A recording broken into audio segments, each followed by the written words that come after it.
my live streams. I I kind of need to come up with a name for these. It's like 20th-ish that I've done.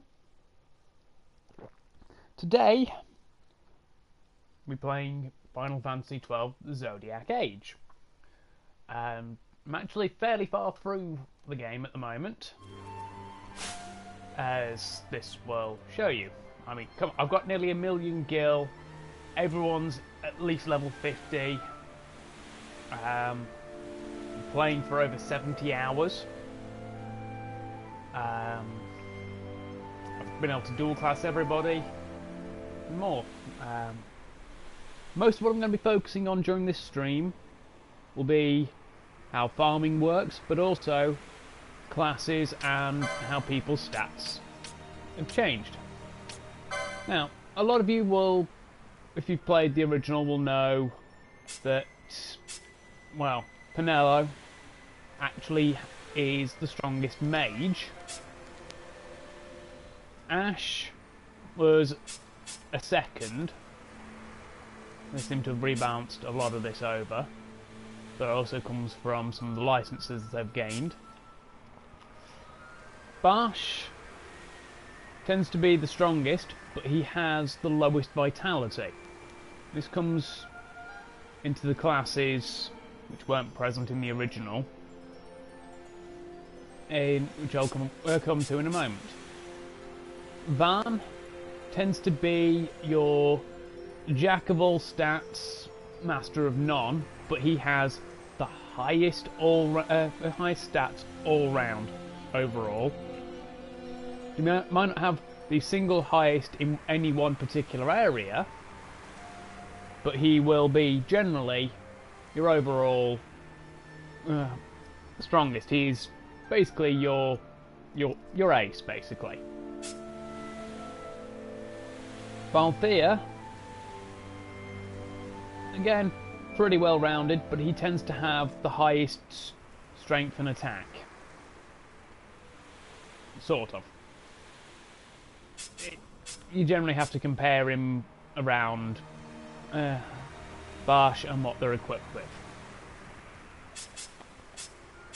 as well as taking levels into account and licenses gained. Fran used to, in the original, have abysmally subpar stats. When they redid 12, they rebalanced everyone's stats. So Ash actually gained quite a bit of strength to go with her magic, along with everybody else getting minor tweaks, except for Fran. Her stats have actually been buffed quite heavily. Still average.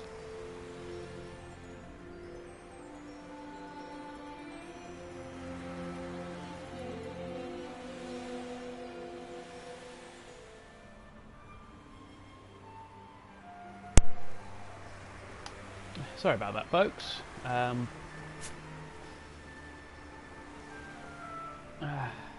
Sorry about that. For some reason the controller decided to disconnect itself, which took the microphone with it. I'm now going to go over the license boards. Obviously, I haven't used the Knight, the Red Battle Mage, or the Archer. Reasons I'll come to in a moment.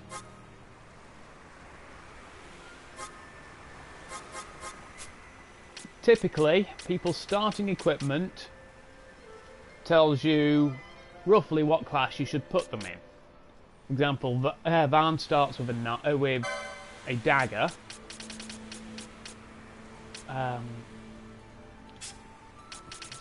Switch to the right board. So, ultimately, he was best off suited as a Shikari, which was a hunter in the original Japanese version. Bushi being samurai.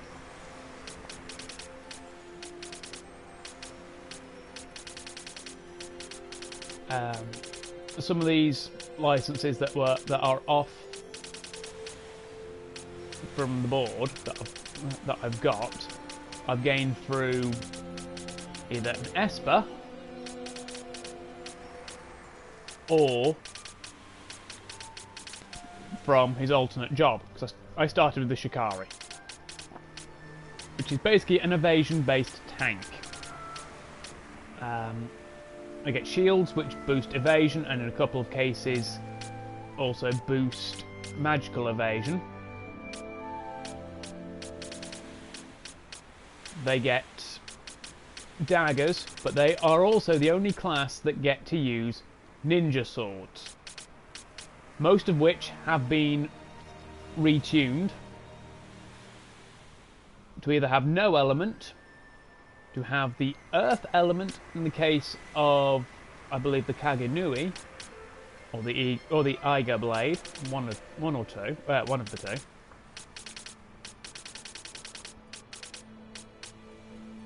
And the Yagyu Dark Blade is the only one to maintain the dark attribute, well, the dark element. Which means, to get the best mileage out of this, you should class a Bushi, well, reclass Shikari into a Bushi. Because Bushi get Mystic Armor. The black robes from Mystic Armor 10 increase your dark element damage by 50%. This means that Vam is actually really damn good, in this case, against Yzmat, the super boss. For the same reason that an Ulan, which is a spear-using tank, can be classed into a Bushi. Same with a monk, because they get access to white robes, which do the exact same thing, but holy attribute. The white mask and the black mask absorb holy and dark, respectively. The Ulan, like I've mentioned, is a spear-using tank. The only ones that get the Zodiac Spear.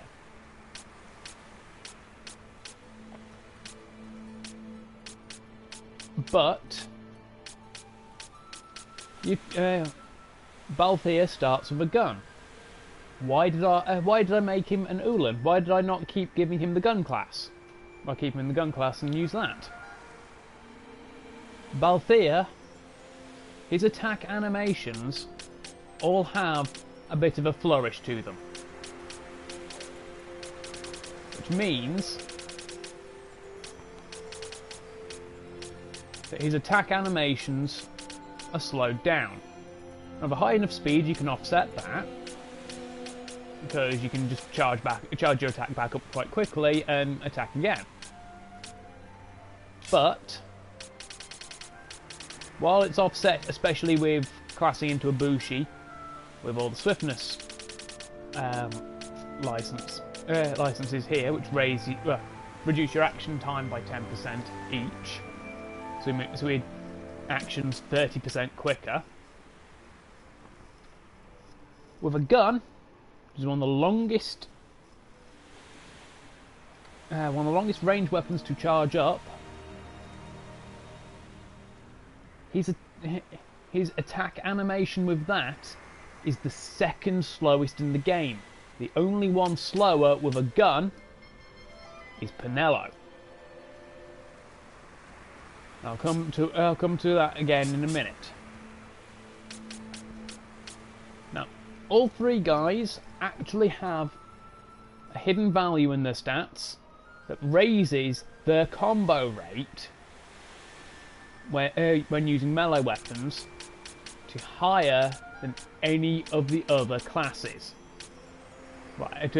Any of the girls, rather.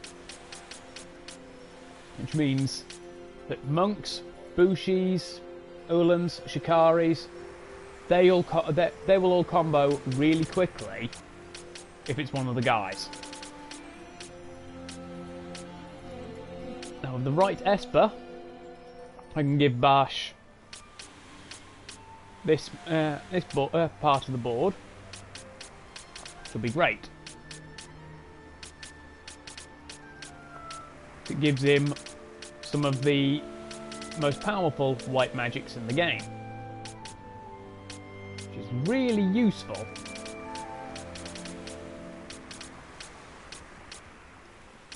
But at the same time, his low magic stat can be a bit of a problem. But also, his vitality being low means you should almost never, and I mean in fact never ever, make him a foe breaker. I'll come to why in a minute. For Ash, the Bushi class is considered to effectively be her best class that you can give her. Because katanas run on strength and magic, means a high magic character like Ash and Penelo can pull off some pretty decent damage. With the buff to her attack stat as well, all in all, this means Bushi is a perfect fit for her. But I also originally started off with her as my black mage, again making good use of her high magic stat. Penelo, I started off as my white mage. It seemed like the ideal thing, thanks to giving her chaos. I got access to another HP boost and the Great Swords 2 license, giving me the Defender and Save the Queen, which in this game isn't actually a holy attribute. One of the only times in its games I believe that it's not a holy blade.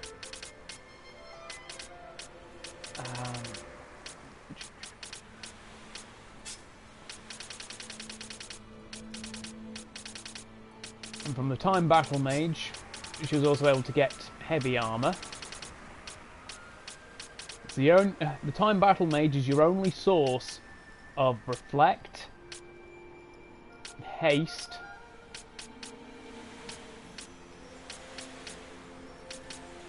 and for those of you who utilised it as part of strategies,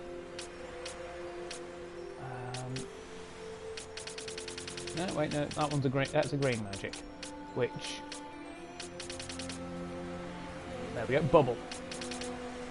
And also, the Time Battle Mage, their weapon is a crossbow. Gives her some ranged ability, so she can actually hurt flyers.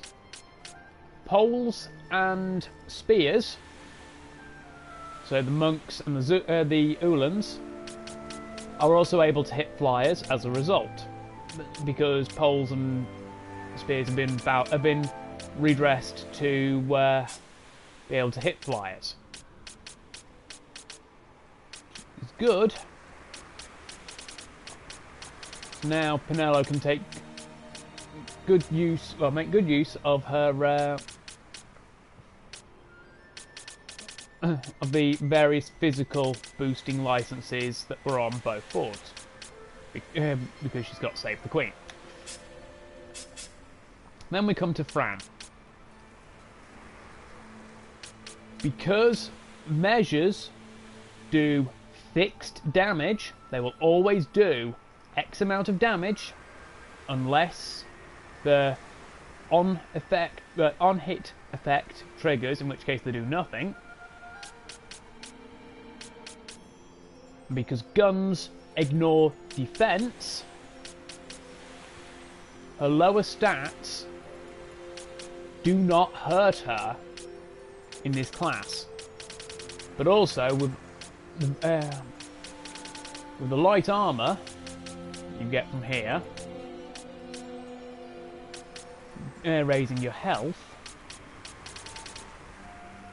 you don't have to worry that much from a vitality being somewhat middling. The Foe Breaker uses axes and hammers It also has access to your hand bombs. Hand bombs, ranged weapon, ignore a portion or all of the defense. But their damage, like axes and hammers, is based on vitality rather than strength. Which is why you should never ever make Bash a foe breaker. You can make Van one with his high all-round stats. He's a good fit for it. But with how much of Fran's abilities being relatively being relatively low, giving her classes, putting her in classes where her stats don't overly matter, actually fits her best.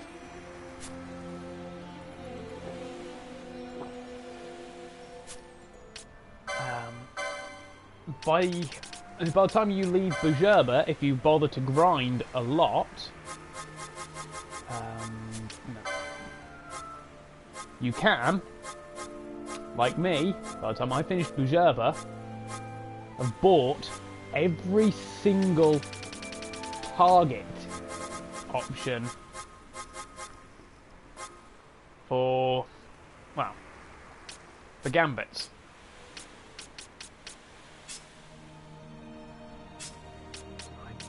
I can get rid of this one now, because I'll put that for chaos.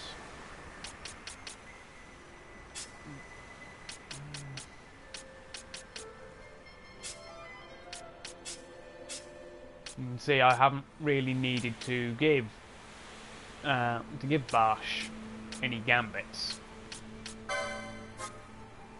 He's only got a couple of things he can actually do with them.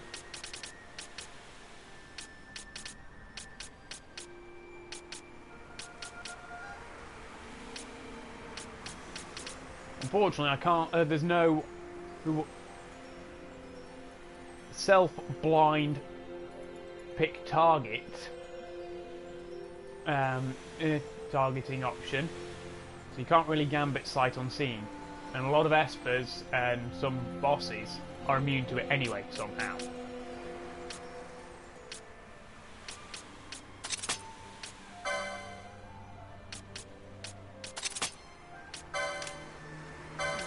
May as well give them that.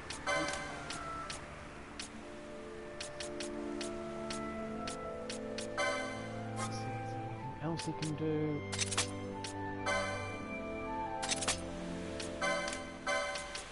Put that up there.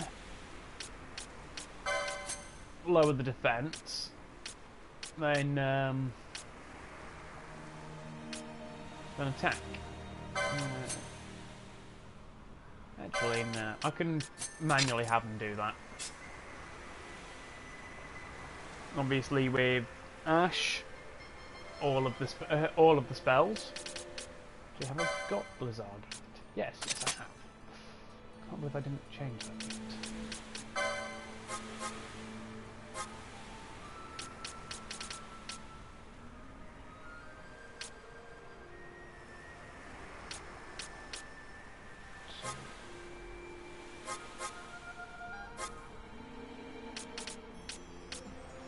That one I think, unfortunately, the only you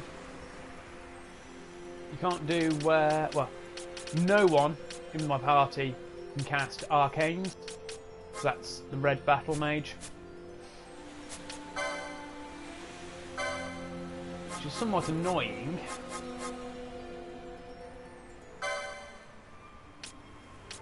Because okay, yeah, the maces aren't all that impressive.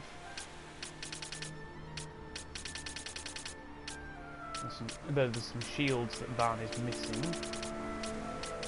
And yeah, they've got mystic armour. They get some,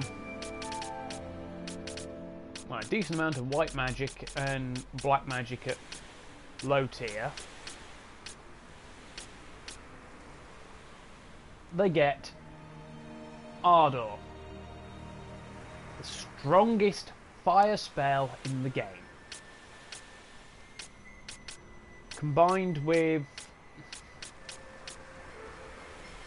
the Black Mage class, which would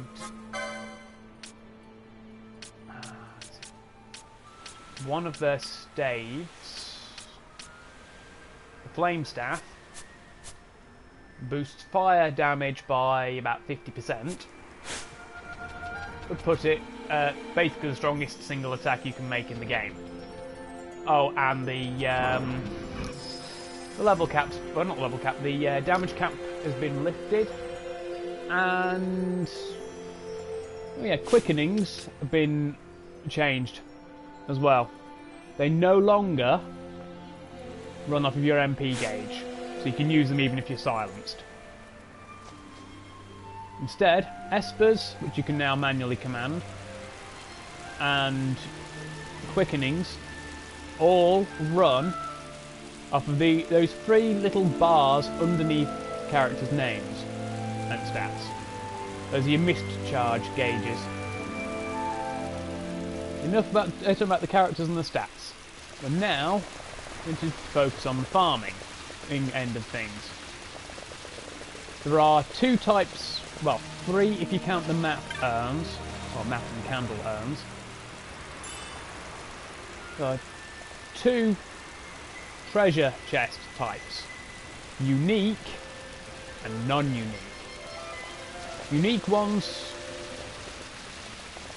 sometimes run off of the same spawn mechanic as regular chests, which I will come to in a moment.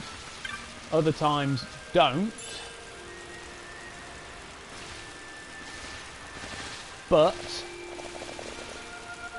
will always contain an item or a spell, something very specific, and they will never ever respawn. Non-unique chests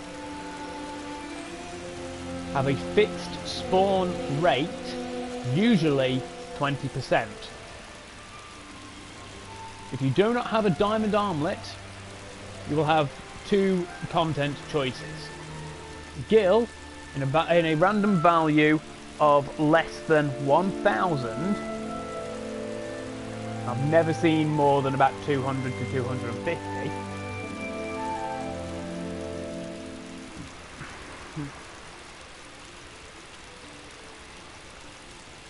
And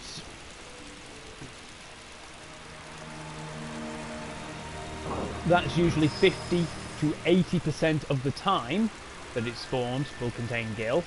When it doesn't, will generally contain either a low ranking item or a knot of rust.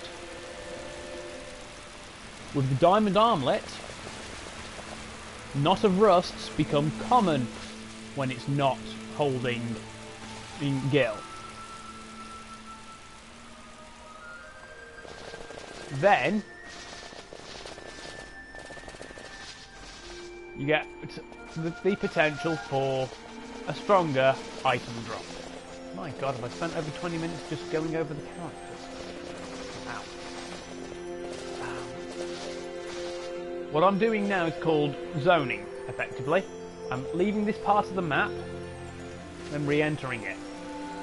This refreshes the spawn rate, i.e. gives the chests a chance to process again.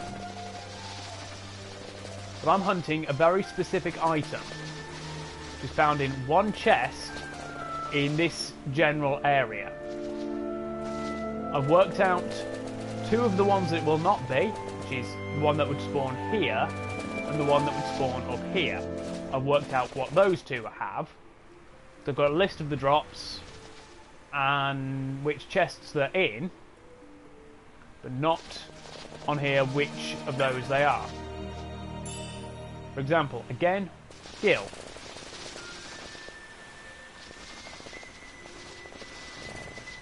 A couple of chests that spawn in this here and here that it haven't. And there's obviously one that spawns here. Now I'm after one of these stronger guns to give to Fran. The Arcturus. You can get it from the bazaar, but I'm missing a couple of items, so I'm balls ache to farm.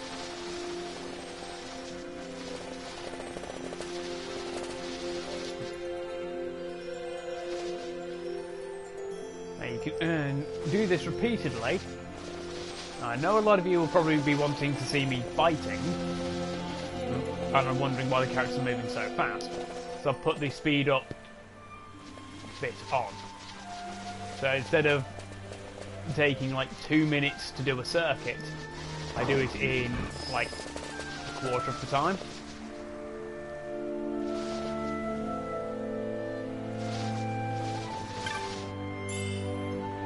Okay, that's not a rust, which I've already maxed on.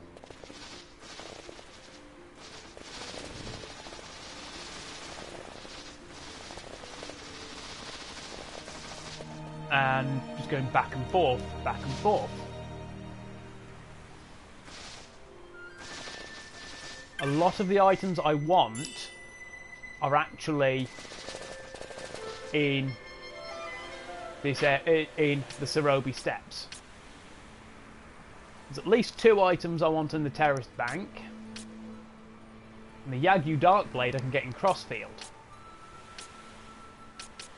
There's probably 1 or 2 in here and here as well.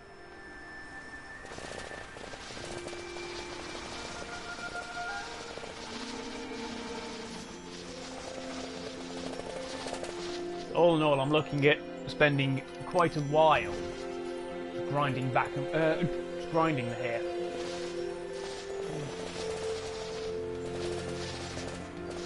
Unfortunately, I've killed off everything in here enough times that until I zoned more than 1 screen away or quit and reload, that nothing will spawn enemy-wise in this particular section of map. Even when it rains, the Undyne Entite will not spawn, because I've already killed it.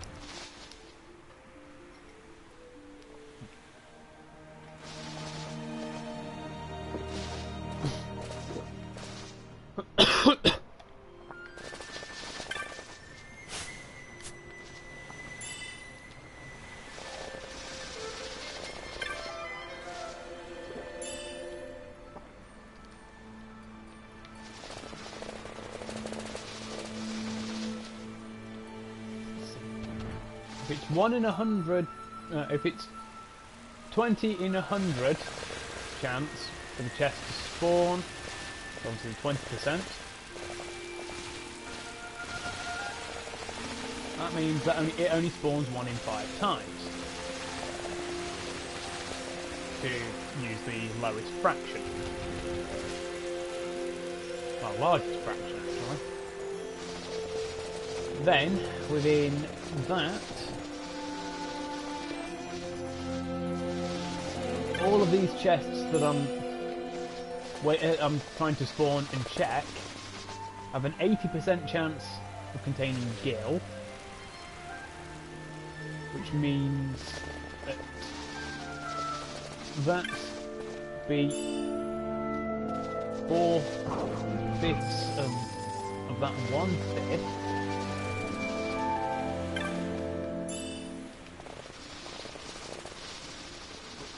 Would be 16/20ths.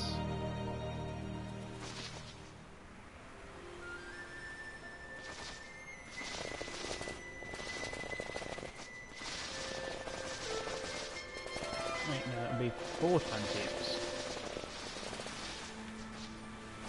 overall.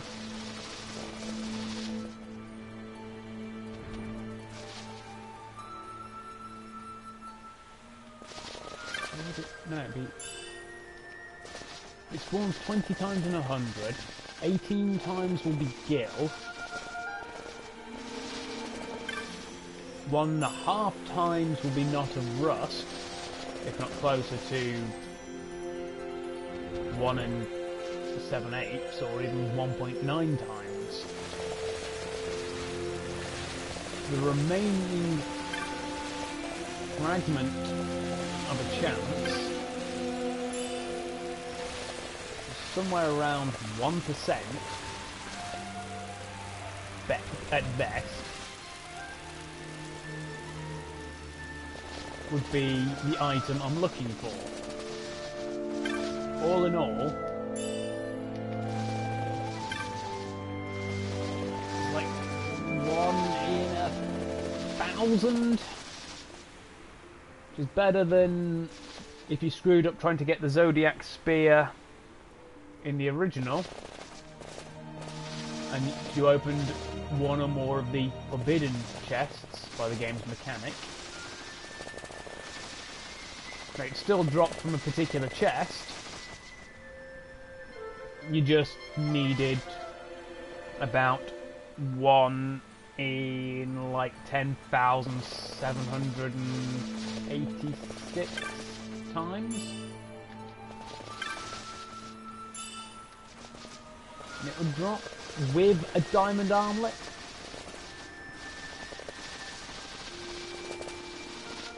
Which is kind of frustrating. They got rid of that.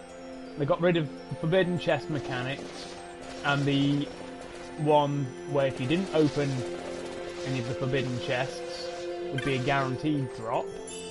They actually got rid of that particular chest and raised the spawn rate for it in the other chest. So it's actually more in line with the regular chests and their spawn mechanics. It's rather frustrating, but a whole lot less so.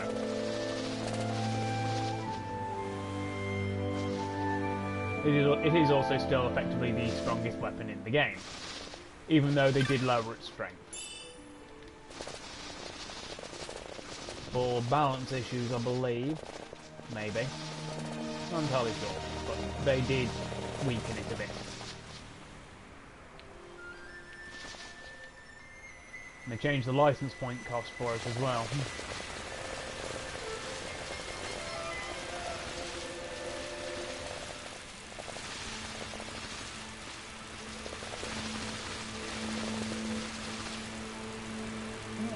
The other that's on the other side.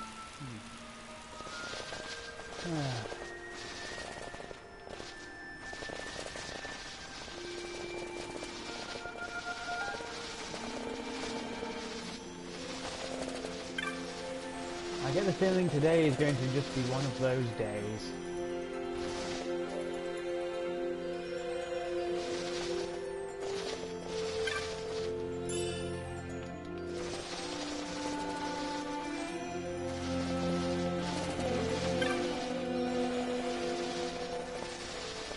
Normally, of course, the little exclamation mark is context, i.e. interact with an object. It can be anything from a save or teleport crystal. Teleport crystal is also a save crystal, just orange, orangey gold. Or a switch, a person, so an item vendor, a random person on the street,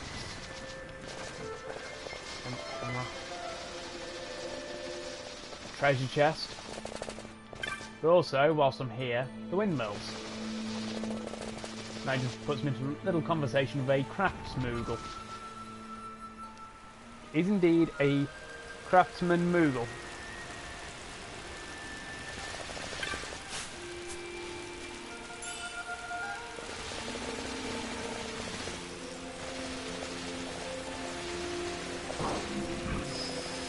The Libra tells you where the traps are, but also gives you an overview of non-boss and mark HPs and any weaknesses, if they've got any, and what buffs, if any, they currently have.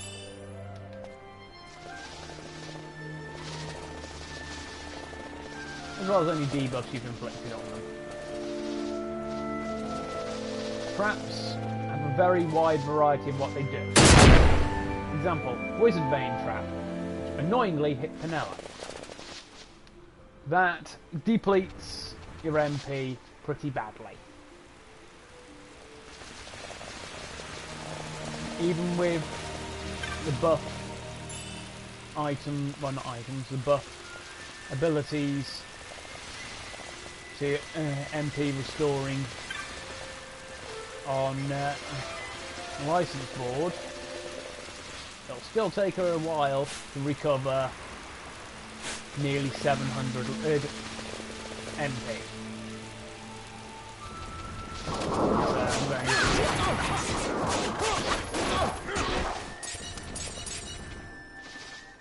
I haven't given up on my farming. I'm going to restore thing, which she really kind of needs. I think that one was a guaranteed drop claymore.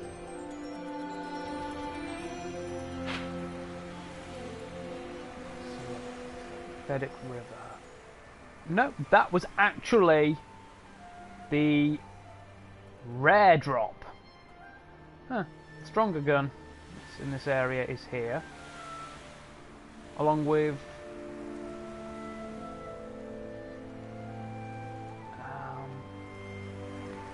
the strongest pole and the, as of Zodiac Age, third strongest spear.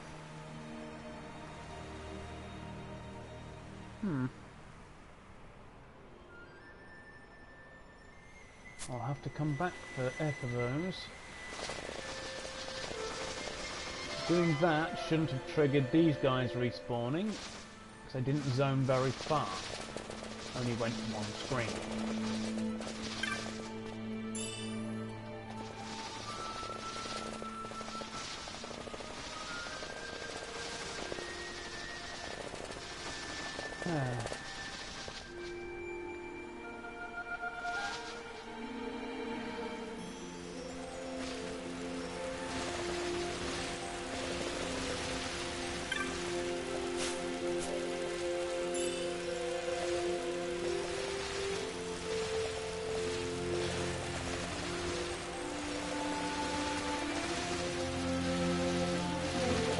Rather annoying when the treasure chests you want don't spawn. Example, okay, under Libra, target, Silver Lobo.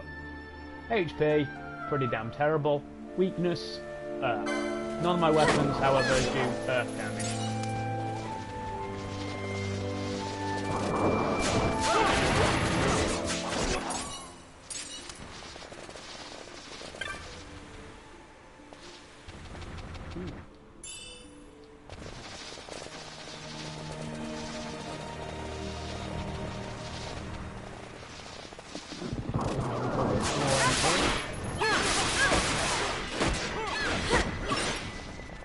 One reason why it's a good idea to always keep your white mage pretty high on HP, well, and MP.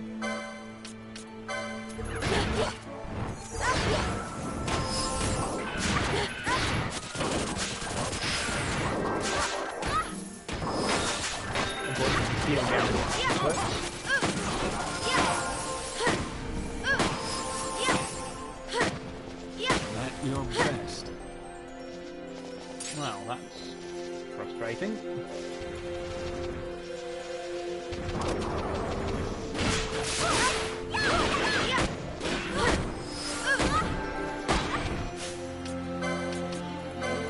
could always just use an ether, but still.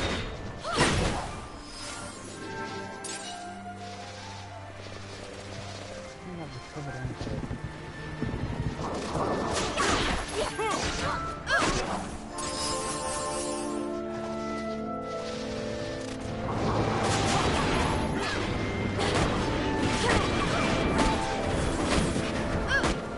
When you're finally able to actually to farm them, shield worms are a pretty good source of getting license points if you need it. Which, honestly, I don't. You know, I've maxed out my license, maxed out pretty much every license. Actually,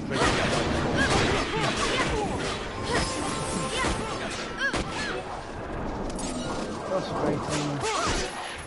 I've actually triggered these guys respawning. Joy. Oh well.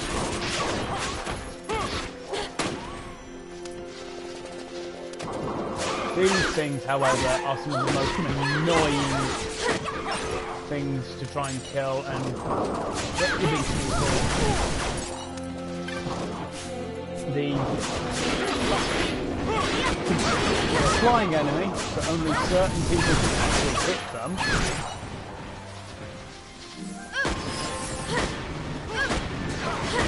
Certain weapons and abilities.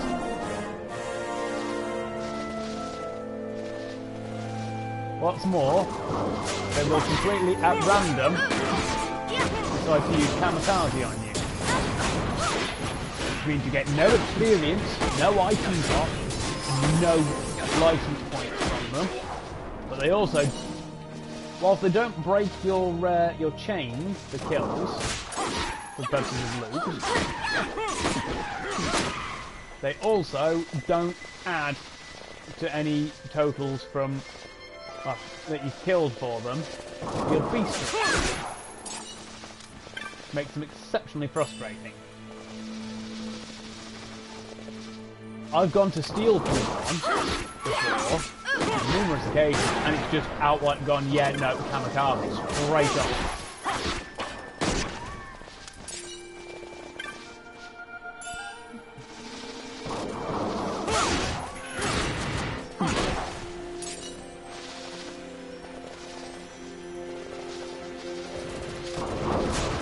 As I've said before, can be rather frustrating.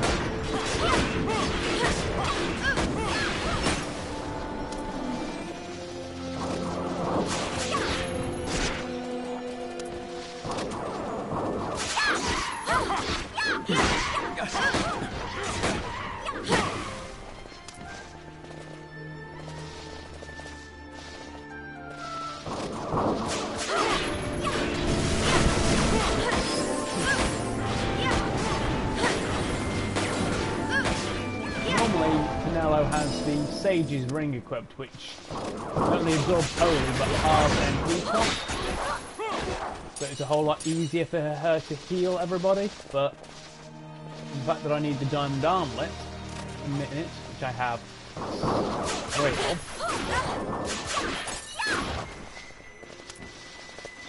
kind of a bit of a raw deal.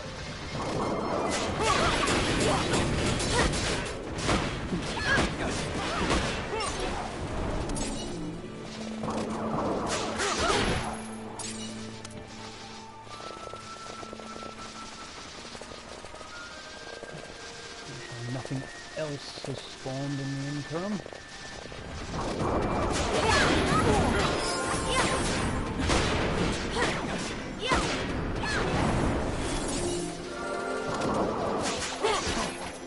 Fortunately, Shield Worm's breath tends to apply sap.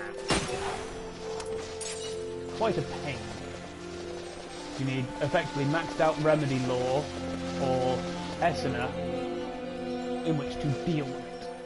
And if I haven't properly killed off everything, that will have triggered them to respawn.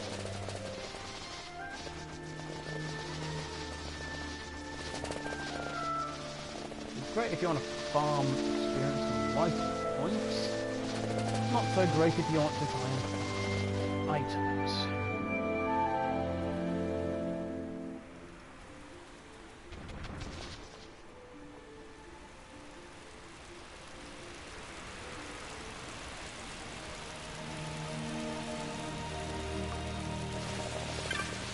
On the upside, I should have triggered another Undyne end type to spawn.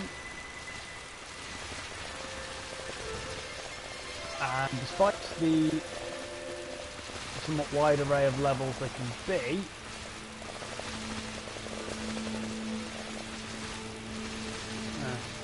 here's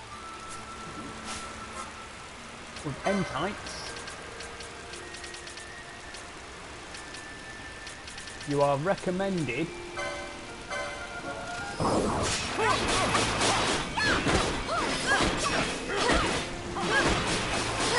to be quite high level before you consider taking them on.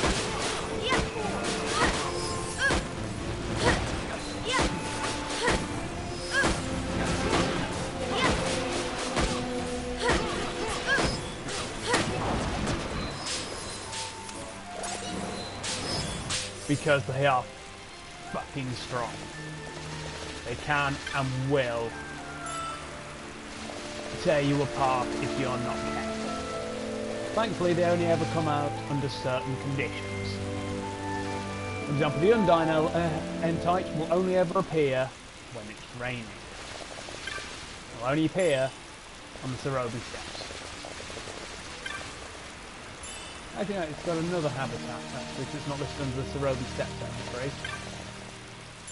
But I haven't gotten to that other bit yet. I think is likely to be the Pharos at Ridarana. The Pharos Lighthouse. Right.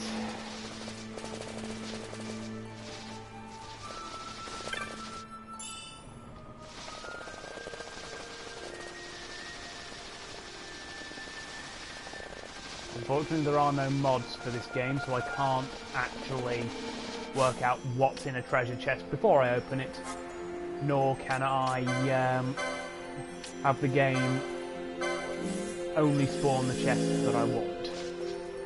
Plus, that's called cheating. I don't want to cheat. Cheese maybe, with all the grinding I've done, this, that, and the other, but never cheat.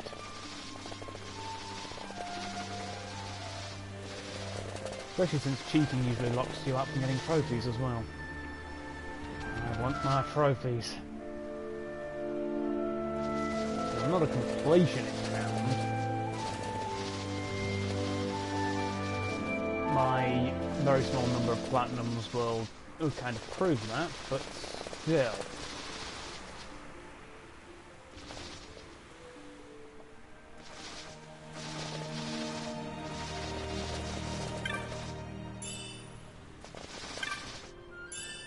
I'm trying to narrow down which chest it is. Not being able to tell what's in them until I open them is rather frustrating.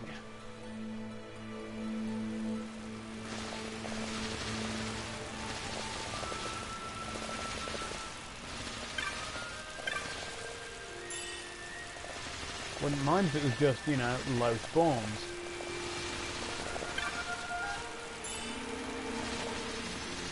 But a low spawn rate, high rate of containing basically jack shit, so I have no need for all the gil within it, or the little amount there ever is, being as I have almost 1 million gil.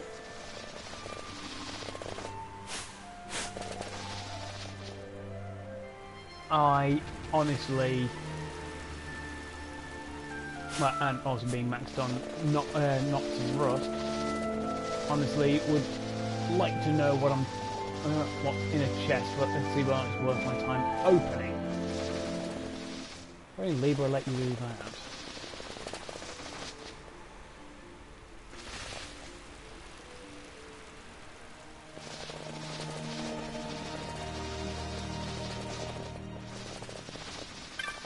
then I can just zone repeatedly till the chest spawned and it contained the item I wanted, without having to waste time. This will allow me to build a little map of where certain items were for future playthroughs.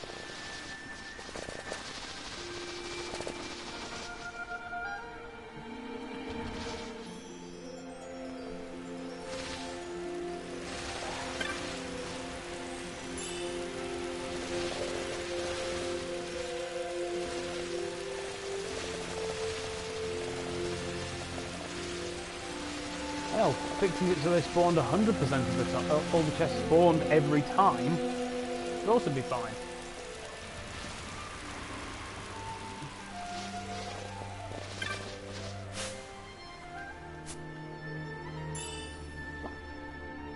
There have been a number of occasions where I've zoned in, gone to where the chests should be, and there's been like 2 chests in the entire section of the map. It's frustrated me quite badly as well.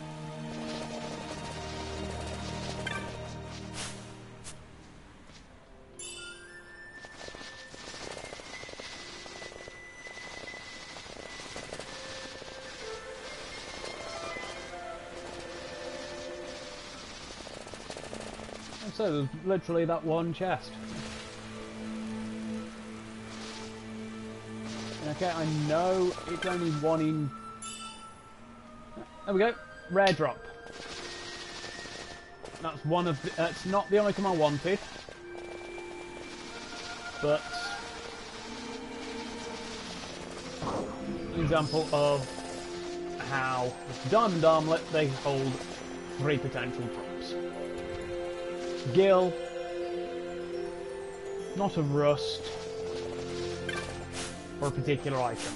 This one, when it holds its rare, will be the water bombs item, ammunition for the hand bombs.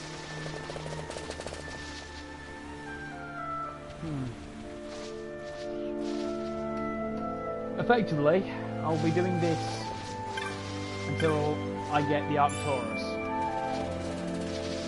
which will could potentially take hours.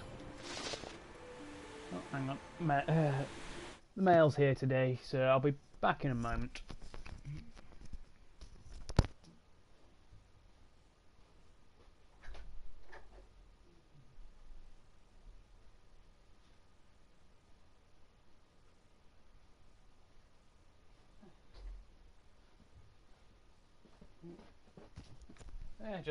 Just the one letter. I suppose I've showcased exactly what I want, and you've even got to see some combat, so I suppose that'll be it for a stream today.